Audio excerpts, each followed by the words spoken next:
The Phantom Menace has been the source of a lot of, shall we say, division since 1999, but that doesn't mean you can't learn filmmaking tips and strategies from it. Here are 10 things you can learn about filmmaking from the first movie in the Star Wars saga. Number 1, at the time of production, the visual effects team didn't quite know if they could completely animate Jar Jar Binks, so actor Ahmed Best wore a Jar Jar suit just in case the fully animated body didn't work. If it didn't, the plan was just to do a CGI head and keep the rest of the suit in the shot. A few shots of Jar Jar in the suit were actually used though in the final movie, including this shot and this shot of Jar Jar's feet. Sometimes the best technique is a blend of techniques to keep the audience guessing. Number 2, sometimes the various filmmaking departments need to compromise. One of Watto's tusks was designed to be purposely broken so that the animators could completely close his lips to form certain words.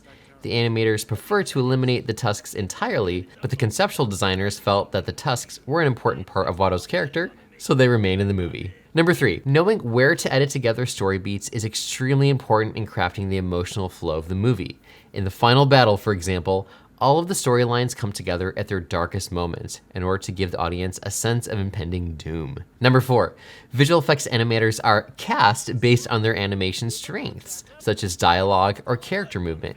Animators are then assigned specific characters to animate and specific elements within those characters. For example, Boss Nass had 5 animators working on him, and Jar Jar Binks had 15 animators working on him.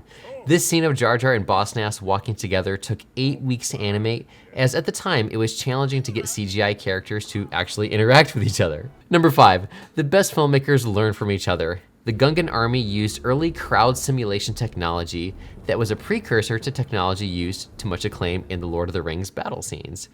And Jar Jar Binks was the breakthrough in visual effects character animation that gave Peter Jackson the confidence that creating Gollum as a digital character in Lord of the Rings would be possible and successful. Number 6, every scene and every sequence in a movie should have a purpose. One of the story purposes of the pod race was to show that Anakin Skywalker is good at flying and mechanical things in order to then make it believable that he could potentially and realistically, somewhat, fly a Naboo starfighter later on. Number 7, don't be afraid to change the look or mood of a scene after you film it.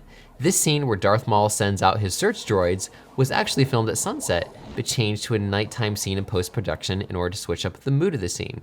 Number 8, sound effects can actually come from anywhere. The Queen's starship landing was the sound of a glacier cracking. The Senate pod sounds were recorded from the sounds of fridge parts and motors.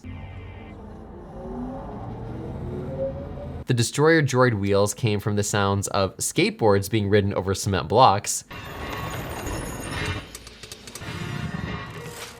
The sound effect for Watto's wings were a loop sound of an umbrella opening and closing. And Queen Amidala's transmission ending was the sound of a flute. Number 9, George Lucas broke a major filmmaking rule with The Phantom Menace. Actually, he broke a lot of rules, but this is a big one. Anakin Skywalker is introduced 31 minutes into the film, which is traditionally extremely late for establishing a major character. Usually, you want to establish your main character within the first 10 minutes in order to give the audience time to connect and to make sure they have time for a decent-sized character arc. Of course, this can sometimes work. For example, Aragorn is not introduced until more than 30 minutes into The Fellowship of the Ring, but we all know that Lord of the Rings is on a whole different playing field entirely. Finally, did you know that this guy is actually General Grievous from a certain point of view? To find out more about this crazy filmmaking fact, check out this video here. And until next time, have fun watching movies and making movies.